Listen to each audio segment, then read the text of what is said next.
Maybe if that car came with Jesus, we might have said that it was worth it.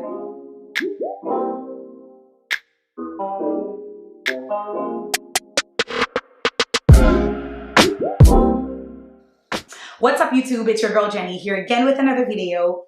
I know I've been MIA, but I promise you it's for good reasons.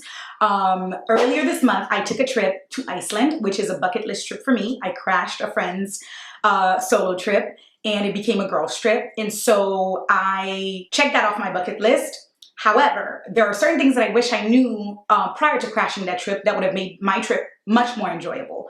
So I want to review with you guys 5 things that I wish I knew and that you guys should know prior to going to Iceland. Start with number 1, Iceland is expensive. Y'all, I don't know how to describe it, but I thought I was just gonna go to Europe. Typical Europe, expensive. Okay, sure, we can deal with it. But Iceland is like on another level. Like, I'm talking $24 for a cocktail. Like, who has time for that? I'm talking, we ended up renting a car for one night for $312. Again, who has time for that? Maybe if that car came with Jesus, we might have said that it was worth it. $312 for one night, y'all. Like, it was ridiculous, but we needed it. There is expensive and there is Iceland expensive. Because it's an island, everything gets imported. Thus, everything is marked up literally 300–400%. I would have felt much better and I would have felt much prepared knowing the ridiculousness and the markup prices of literally everything from food to cars to excursions to everything.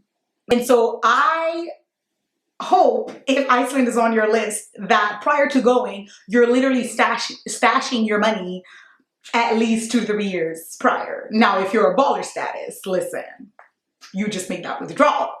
But for me, I would have loved to know that this weekend trip was gonna end up costing me upwards of the $3,000.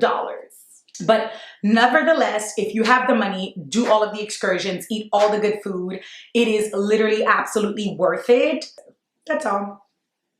And number 2 on my list, you will need a car. Whether this is a solo trip for you, whether this is a group trip for you, you're definitely gonna need a car. It's much better to get a car because every landmark in Iceland is probably about 1.5 to 2 hours away, and all of the hotspots are usually that distance and that type of time. So for me, I would definitely say it's necessary and worth it. So my girlfriends and I ended up renting our car, mind you, a super small car. So going back to my Iceland is expensive. This looked like a zip car, okay? The car that we had. Mind you, 3 girls, a zip car. And it ended up costing us $500 for the weekend because we got it Friday morning to Monday. $500.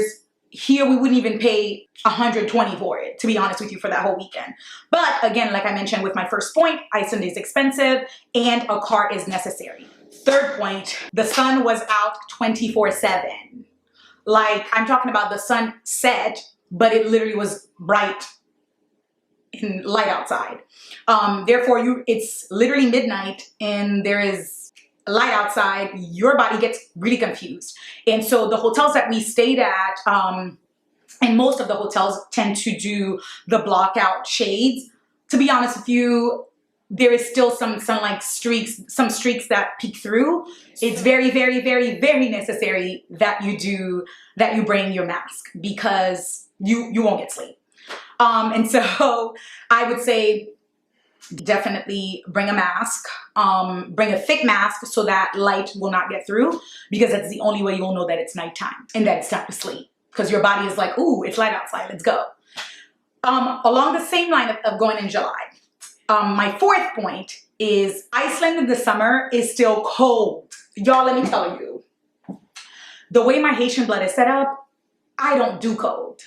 Like, I avoid cold at all costs. Hence the reason I really didn't care to go in the winter, to be honest with you, because my bones would have been brittled at this point. And so when we looked at the temperature, it was approximately 40 to 50 degrees Celsius, Fahrenheit. One of them, okay? Just know it was like chill. You still need a coat because it is chilly. Y'all, when I tell you Iceland was chilly, okay?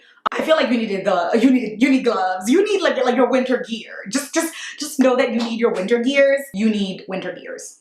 And last but not least, I'm an adventurous traveler. I don't do well with sitting by the pool or sitting at the hotel or sitting anywhere, right? I like to explore. I like to see all of the major sites. And so my fifth point would definitely be ready for an adventure. If you're going to Iceland and you're just gonna go kumbaya and zen, well, you'll have time to zen and kumbaya then. But if you're gonna go to Iceland, be ready to do all of the things. Like we did a midnight ATV ride, thrilling. We did horseback riding, the Viking horses, y'all. Be ready for an adventure. We went hiking. We witnessed so many beautiful waterfalls. I mean, if you're not into that stuff, I don't think Iceland is for you. But if you're an adventurous traveler, sign you up for Iceland. Like literally sign you up for Iceland. Again, going back to the prices, ridiculous, right? Because who got time? Going back to the car, you need it, not an option. Going back to going in the summer, 24/7 light, you need a face mask to go to sleep because your body is gonna be like, what is happening? And it will not be shutting down anytime. And third, do not let July or summer months fool you in Iceland because it is still freezing. Do you hear me? Bring a coat and bring winter gear. And last but not least, be ready for an adventure. I really hope this was helpful, guys. I had a blast in Iceland, but I just wish I knew how expensive it was and it would have made it that much easier. I really hope this was helpful. Please let me know below if you plan on going to Iceland, and I'd be more than happy to give you some recs. Thanks for watching. I really appreciate you guys coming on this along this ride with me. Please like and subscribe if you have not done so. Follow me on Instagram at Obonpree Style. And also, please follow me at Obonpree Travels, which is my company, and we curate travel experiences for people like you who want to explore the world. And until the next video, ciao.